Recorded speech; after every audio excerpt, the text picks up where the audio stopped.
the experience, right? The race day experience, the dirt in the face. So with a first-time starter, there's the psychological, not just the physiological aspect of it.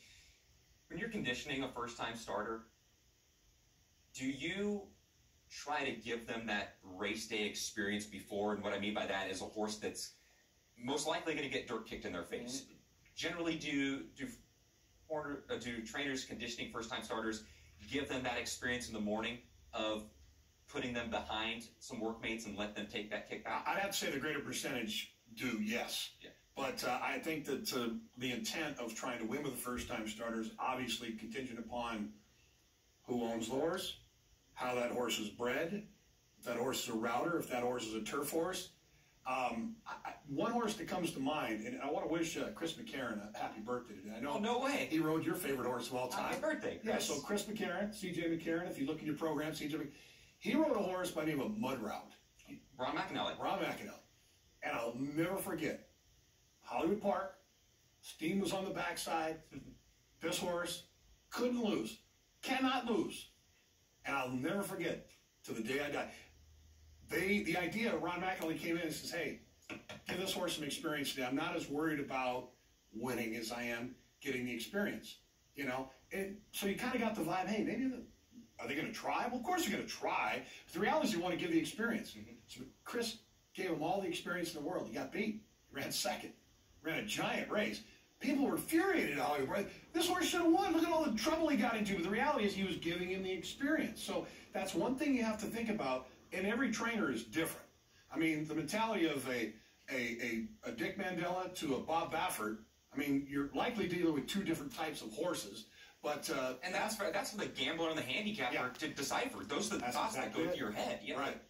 You have to make that decision for you. You have exactly right. You're the one that has to make that decision. So, but you have to remember that as far as like the morning exercises, you have to try and put a simulated race into these horses the best you can without saturating them. Because obviously the last thing you want to do with a first-time starter, you know, Baffert tends to get away with it because of maybe the degree of horse that he gets.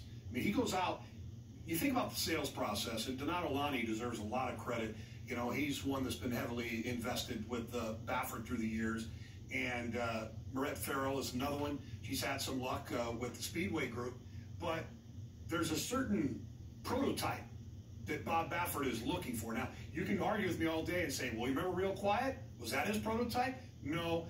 Sometimes you can go outside the box, but the reality is these horses have to have the constitution and the intrinsic ability to take on that type of training. And obviously there are horses that are not going to meet to the standard, and essentially they're not going to make it. You understand what I'm getting at? So with training in the mornings, Bob Baffert, he'll give these horses what we deem the litmus test and get dirt in their face and work them out of the gate. Whereas like a Papa Mandela or say a Jerry Hollendorfer, you might look down with a first-time starter, 115, 116, three-quarters. Like, how could that horse be ready? But they seem to have their own ways of doing things, and they do well at what they do. Both Hall of Famers. Both Hall of Famers. But that's all three Hall of Famers. That's what fascinates me with training programs, not only for first-time starters, but just training programs and philosophies in general. When you look at a Baffert program or a Chad Brown program or a Asmussen program, Hollendorfer, whatever it may be, but they're all Hall of Famers. It all works for them. Well, there's one there that isn't quite a Hall of Famer yet. Chad Brown is not in the Hall of Fame yet. Chad Brown, okay, or Todd Pletcher. Okay, but at the point to where they now get horses that are like the Blue Bloods. Yeah. It's going to make your job a lot easier. I had debates with Simon Bray as a trainer back in the day. I said, I'd much rather have a Cadillac with a low tire than have a Yugo with a full set of tires. He still disagrees with me at that. I can work with that low tire on that horse. Here's the 8th at Sam Houston.